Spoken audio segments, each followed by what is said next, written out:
क्या बदतमीजी है ये? कैसे कर सकती हो तुम मेरे और गुलरेज के साथ ये सब? इसको तो मैंने देख लिया है, अब मैं तुम दोनों को भी देख लूंगा। ऊंचा बोलने की जरूरत नहीं है, तुमसे ज्यादा ऊंची आवाज में बात कर सकती हूँ। और हाँ, मेरे और गुलरेज के साथ कुछ करने से पहले ये जरूर सोच लेना कि हम दोनों के पास तो कुछ है नहीं खोने के लिए। तुम्हारा क्या होगा? हाँ, धमकी मत दो मुझे। सोचा तो मैंने यही था कि धमकी दिए बगैर तुम्हारे दामाद को तुम्हारी ये वीडियो दिखा दूं, लेकिन फिर मैंने सोचा क्यों ना मैं तुम्हारे साथ डील कर लूं। तुम भी तो यही करते हो ना नए नए लड़कों के साथ। क्या कहा था तुमने गुलरेज से कि जिंदगी कुछ दो और कुछ लो के असूल पर चलती है? क्या कहते हैं तुम्हारी फील्ड में इसे? Give and take. हाँ, तुम मेरे साथ ये नहीं कर सकती हो। ये जो कुछ भी है ये मेरे और गुलरेज के दरमियान है, और इस सब में मेरी बेटी का कोई कसूर नहीं।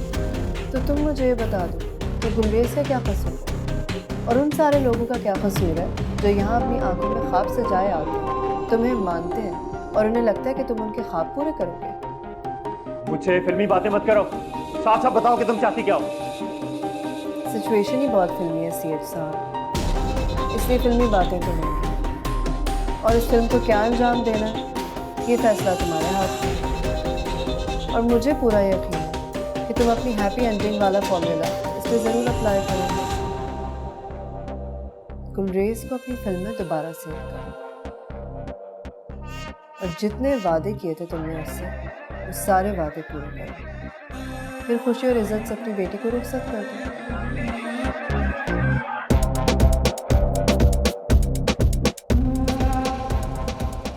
इस सब की क्या गारंटी है?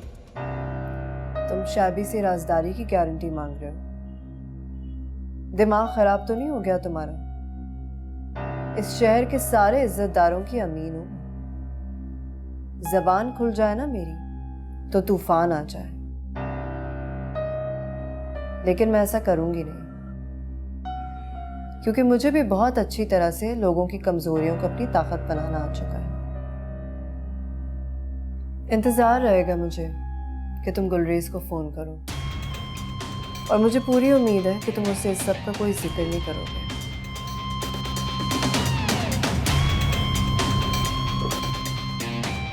मेरी उम्मीदों पे पूरी तरह उतरने की कोशिश कीजिएगा सीएच साहब। अगर आपने ऐसा नहीं किया तो आपकी उम्मीदों से बढ़कर बुरा करूंगी।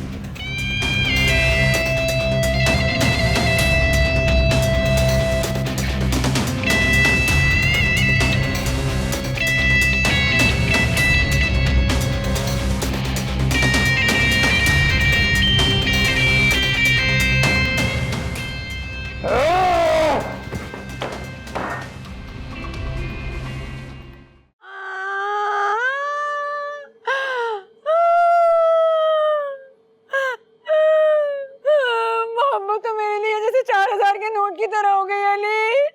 ना कभी देखा, ना कभी सुना, ना कभी होगा।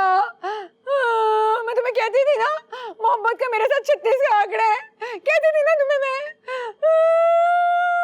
हो सकता है तुमने ठीक से देखा ही ना हो। क्या मतलब है? मतलब कि ऊपर वाले ने सबके हिस्से की मोहब्बत बनाई हुई है, तुम्हारे भी हिस्से की मोहब्बत बनाई होगी। हो सकता है अब तक तुम तक पहुंची ना हो। बस रहने दो, बरगलाओ मत मुझे तुम। मैं पहले भी तुम्हारी एक बार बात मानकर ना बहुत भुगत चुकी हूँ, अब और नहीं। मैं तुम्हारी ना किसी बात को सीरियस नहीं लूंगी, कभी भी नहीं।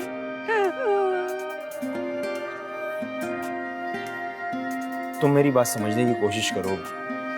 मैं जो तुमसे कहना चाह रहा हूँ, देखो मैं तुमसे देख कीड़े, मेरे ना जहन ना बनाओ। मैं ना कसम खा चुकी हूँ कि मैं इस प्यार के चक्कर में कभी पढ़ूंगी नहीं, कभी भी नहीं पढ़ूंगी ना। अब नहीं, अब बस। देखो तुम्हें जिनसे भी मोहब्बत हुई है तुमने इनको भी 2 बार मौके दिए हैं ना। एक बार मोहब्बत को भी मौका देकर देख लो, हो सकता है इस बार। तुम्हारा ना दिमाग खराब है और बात कुछ नहीं है। तुम जाकर ना वो अपनी किताबें शामें पढ़ो। ये मोहब्बत की बातें तुम्हारे बस का काम नहीं है। कह रही है मैं तुम्हें। कहाँ जा रही हो? सोने जा रही हूँ, नींद की गोली खाकर सोऊंगी मैं। और मैं तुम्हें बता कर जा रही हूँ कि मैं एक ही नींद की गोली खा के सोऊंगी। ज्यादा पैनिक बनाने की जरूरत नहीं है, बता दिया मैंने तुम्हें।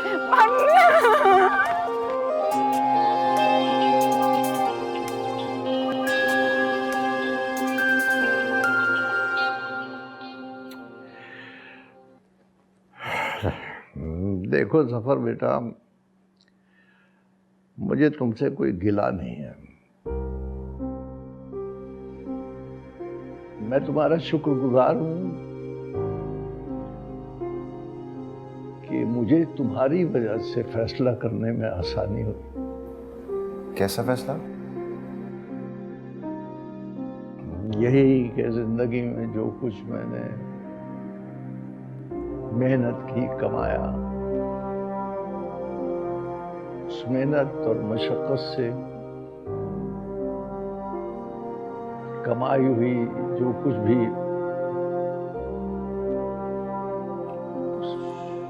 मैंने किया, उसका हकदार कौन है? मेरी औलाद है भी कि नहीं? ये आखिर मेरी आखिरी जिंदगी का मसरफ क्या है? मैं औलाद के लिए सब कुछ कर रहा हूं, उस औलाद के लिए जिसको मेरी परवाह ही नहीं है। अब जाके मुझे इस उम्र में एहसास हुआ कि कद्र करवाई नहीं जा सकती।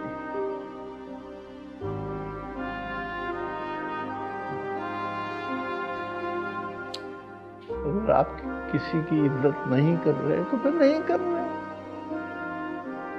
किसी के दिल में ये एहसास आप पैदा नहीं कर सकते कि आप,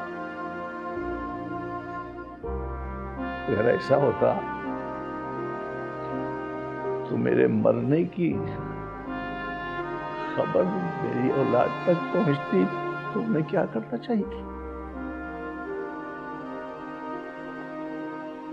कुछ भी,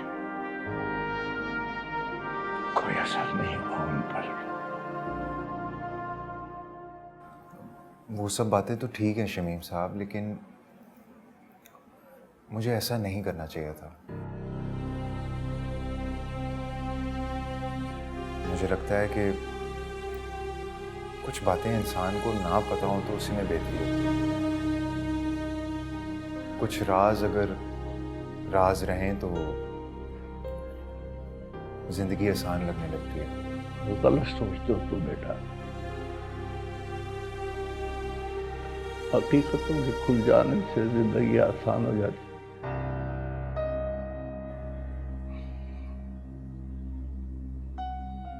उम्मीदों का ना होना ही इंसान को दुखों से बचाता है।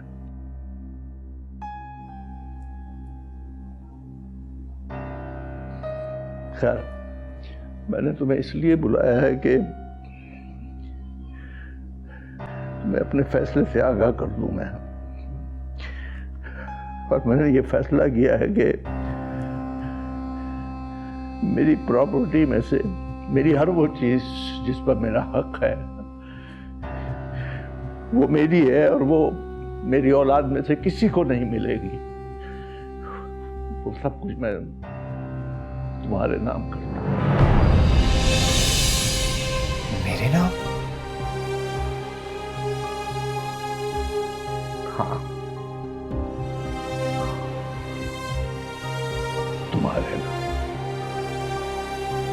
लेकिन शमीम साहब, वजह पूछोगे तो यकीन नहीं कर पाओगे, बल्कि कोई भी नहीं कर पाएगा। मगर एक बात याद रखना मेरी, ये जो लोग रिश्तों को डिफाइन करने के लिए बड़ी बड़ी बातें करते हैं, बयानात देते हैं, फलसफे बगाते हैं, ये सब फजूल है। मैं नहीं मानता इसको। मेरा तो यकीन है कि सच्चा रिश्ता वो होता है जो दिल से तुम्हें माफ कर देता है, सच्चे दिल से, और छोटी सी छोटी गलती पर माफी मांग लेना सच्चे दिल से, ये सच्चा रिश्ता होता है। बाकी सब फजूल है, बिल्कुल बेकार है, कुछ नहीं है। रिश्ते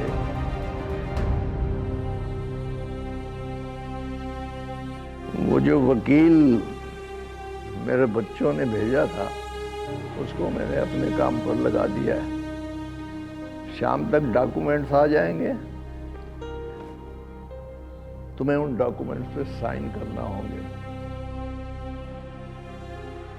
और तुम्हारे पास ना की गुंजाइश नहीं है बेटा।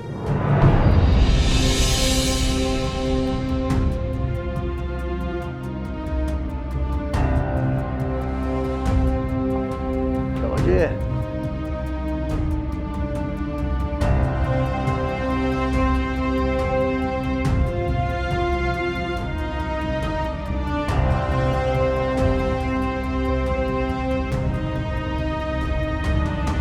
अच्छा मुझे एक बात बता, इन सब बातों को हमारे काम से क्या ताल्लुक है? काम तो करना पड़ेगा ना। अर्शिद अब दिल नहीं करता ना, कुछ समझ नहीं आ रही क्या करूं। मुझे ऐसे लगता है मुझे उसके साथ जाना चाहिए। किस रिश्ते से, किस नाते से जाना चाहता है उसके साथ?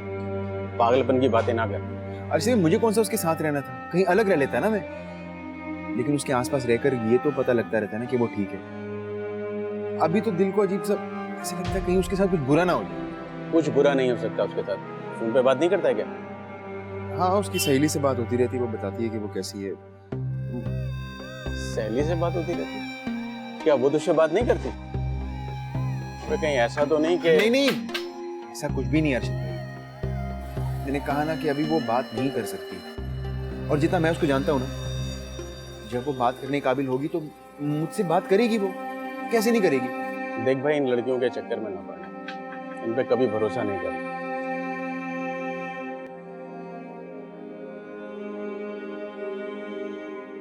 ऐसा ना हो कि बेखबरी में मारा जाए। अर्शिद भाई क्या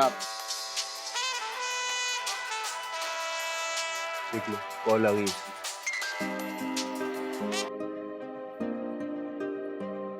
हेलो, वकार, मैं सुकैना। कैसी हो तुम? हैं?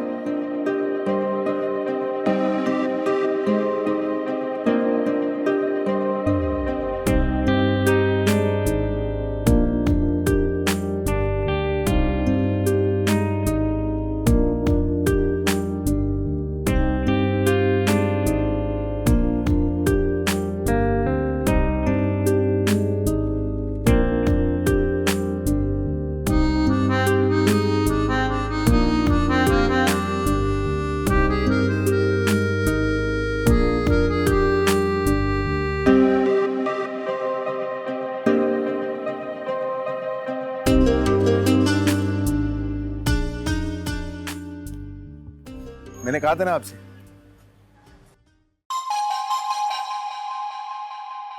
देख देख तक तक तेरा है शबाब, लुट लुट मिट गया बंदा मैं नवाब। चढ़ती जाए देखने से ही तू जैसे पुरानी सी शराब, होठ तेरे पे पानी शबनम जैसा।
तुमने जो कुछ भी किया कल मेरे घर पर वो कुछ भी नहीं था नूरी। मुझे तुमसे इससे ज्यादा घटियापन की उम्मीद थी। मुझे जरा भी हैरत नहीं हुई, ना ही मेरी बीवी को इससे कोई फर्क पड़ा। क्या लगा था तुम्हें तुम इस किस्म की बातें करके मेरी शादी खराब कर दोगी? तुम्हें शायद अंदाजा नहीं है, मेरी बीवी एक शरीफ और खानदानी लड़की है, तुम्हारी तरह आवारा और बदचलन नहीं है। क्या लगता था तुम्हें मैं तुमसे शादी करूंगा? एक बात कान खोल कर सुन लो और अच्छी तरह से समझ लो कि तुम जैसी लड़कियां शादी के काबिल नहीं होती।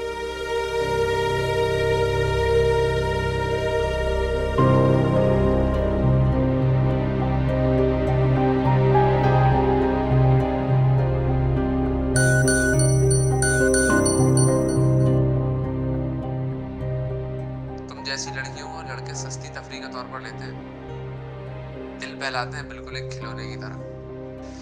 तुम जैसी लड़की से शादी करना एक खानदानी लड़के के लिए काबिल इज्जत बात नहीं होगी। बस ये आखिरी बार तुम्हें तुम्हारी औकात याद दिला रहा हूं। इसके बाद अगर तुमने कुछ किया तो उसकी जिम्मेदार तुम खुद हो।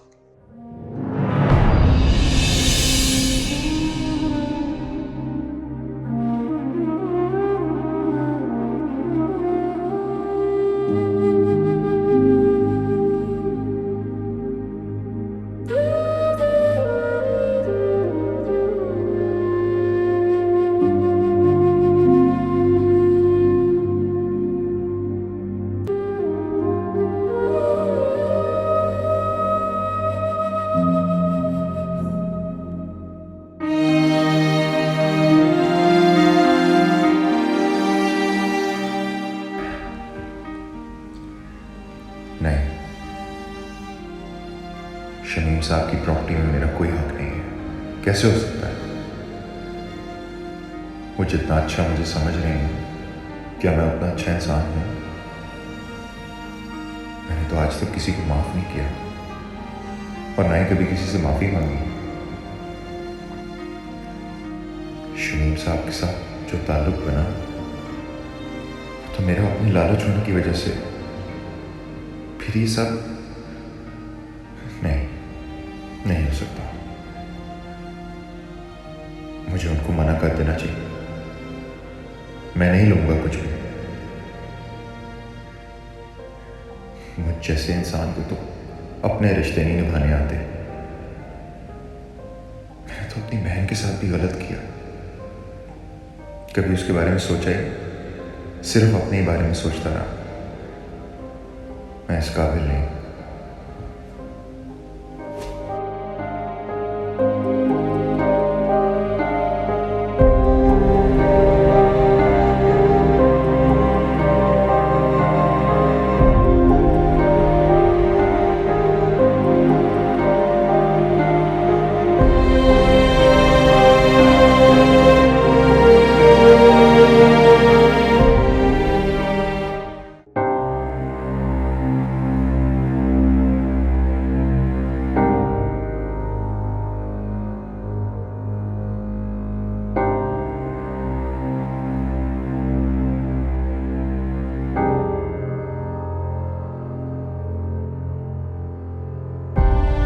तुम मेरी बात समझने की कोशिश करो। मैं जो तुमसे कहना चाह रहा हूँ, मैं तुमसे। देख कीड़े, मेरा ना जहन ना बना। मैं ना कसम खा चुकी हूँ कि मैं इस प्यार के चक्कर में कभी पढ़ूंगी नहीं, कभी भी नहीं पढ़ूंगी ना। अब नहीं, अब बस। देखो, तुम्हें जिनसे भी मोहब्बत हुई है, तुम इनको भी 2 बार मौके दिए हैं ना। एक बार मोहब्बत को भी मौका देकर देख लो। हो सकता है इस बार।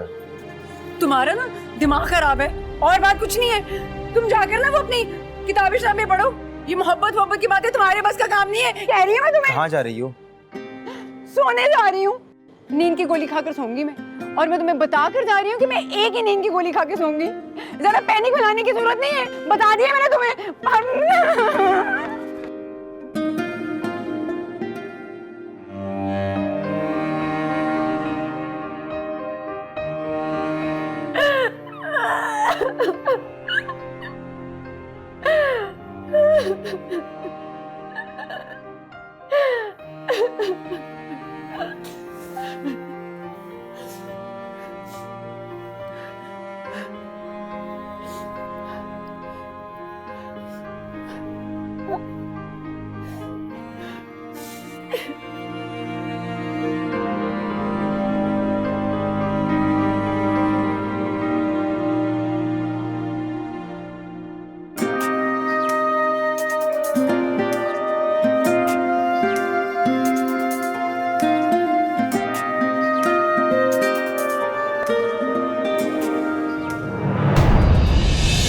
ये क्या कर रही हो तुम? नीचे आओ। तुम्हें कैसे? ये मेरी जिंदगी है, मैं कुछ भी करूं इसके साथ। तुम कौन होते मुझे ये सब कहने वाले? ऐसा कुछ भी नहीं करने दूंगा मैं तुम्हें। बंद करो अपने ये ड्रामे। तब आ जाओ तुम यहाँ से। क्यों पड़े हो मेरे पीछे तुम? क्यों हर बार मुझे बचाने के लिए आ जाते हो? मसला क्या है तुम्हारा? तुम्हें ये हक किसने दिया कि तुम इस तरह से मेरे साथ बात करो? मोहब्बत करता हूं मैं तुमसे। मोहब्बत मुझसे? हाँ, तुमसे बहुत ज्यादा मोहब्बत करता हूं मैं तुमसे नूरी। तो मैं इस तरह से अपनी जान लेने नहीं दूंगा मैं। बच्चे तुम मौके पे चौका मार रहे हो ना। मुझसे कैसे मोहब्बत कर सकते हो? तुम तो सब जानते हो मेरे बारे में। कैसे मोहब्बत कर सकते हो? जानता हूं कि 36 बार मोहब्बत की है तुमने और 40 बार ब्रेकअप हुआ है तुम्हारा, लेकिन इसका हरगिज ये मतलब नहीं कि तुमसे मोहब्बत नहीं की जा सकती। तुम्हारी तरह बगैर किसी को जाने और समझे मोहब्बत नहीं की मैंने। तुम झूठ बोल रहे हो ना। मुझसे तो मोहब्बत नहीं कर सकते, बल्कि मैं इस काबिल ही नहीं हूँ कि मुझसे मोहब्बत की जाए। मैं करता हूं तुमसे मोहब्बत। शादी करना चाहता हूं तुमसे मैं।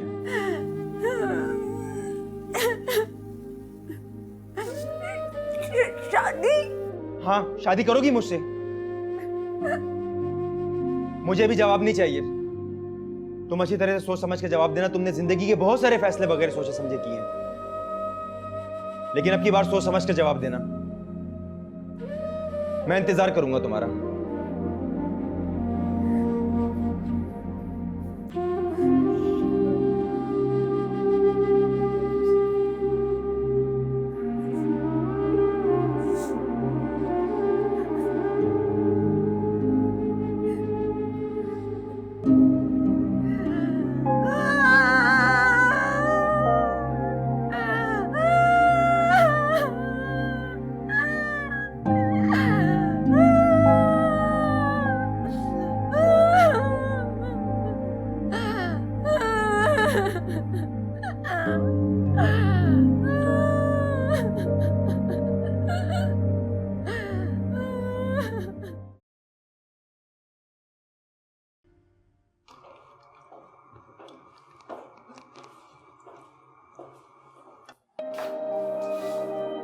शाबी, तुम्हारा प्लान कामयाब हो गया। उनका कॉल आया था मुझे, बुलाया उन्होंने मुझे। बुलाना तो उन्हें था ही। थैंक यू शाबी, ये सब कुछ तुम्हारी वजह से हुआ है। हर काम किसी न किसी की वजह से ही होता है। हम सब इसी तरह एक दूसरे के काम आते हैं, लेकिन असल में प्लानिंग ऊपर वाले की होती है। हम तो बस इस्तेमाल होते हैं।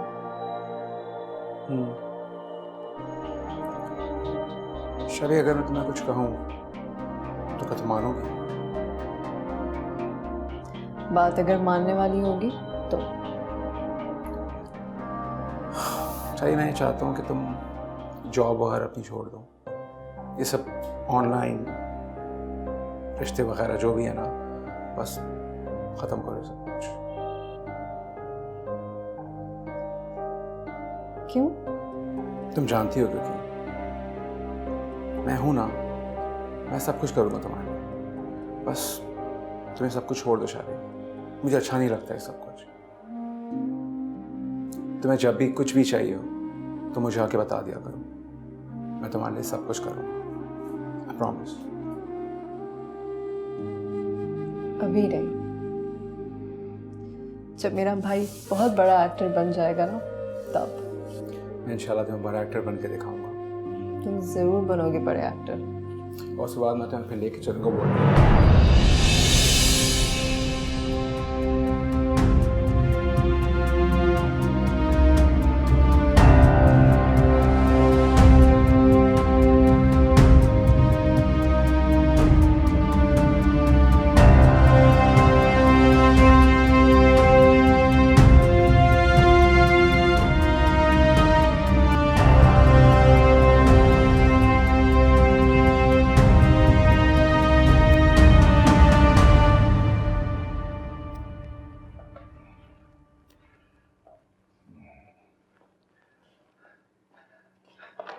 चलो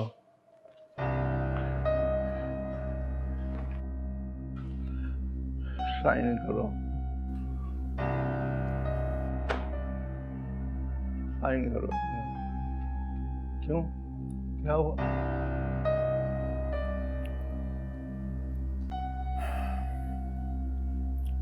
शमीम साहब, ये आपकी प्रॉपर्टी के पेपर्स हैं, मैं ये सब कैसे ले सकता हूँ?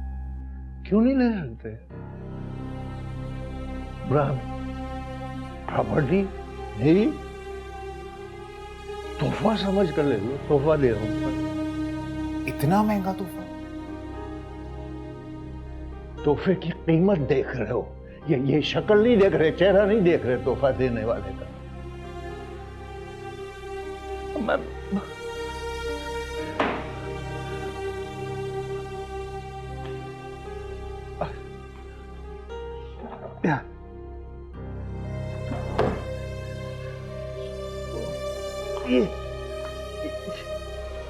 ये देखो, ये क्या है? कैंसर।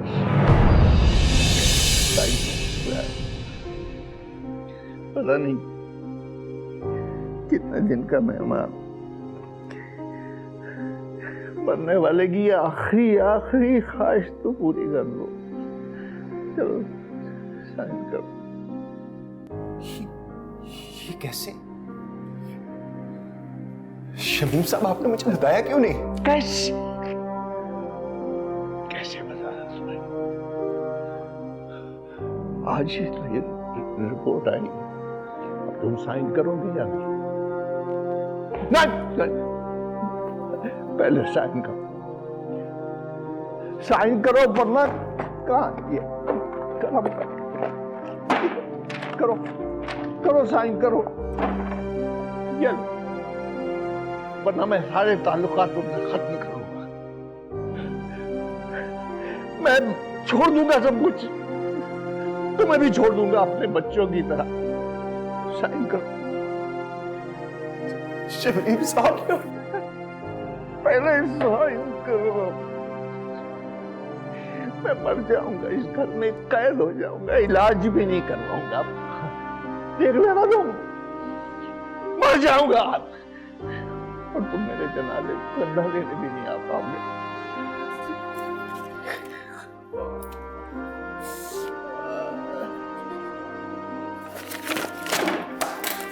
शमीम साहब,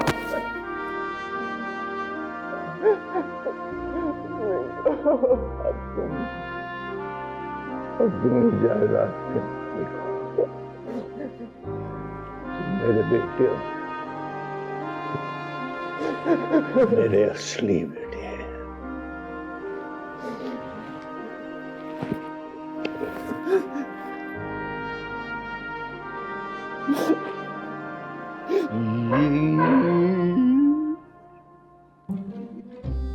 बेवकूफ, इतना तक नहीं समझा कि शमीम साहब अगर अपना झूठा जनाजा पढ़वा सकते हैं तो झूठी मेडिकल रिपोर्ट क्यों नहीं बनवा सकते? इमोशनल फूल।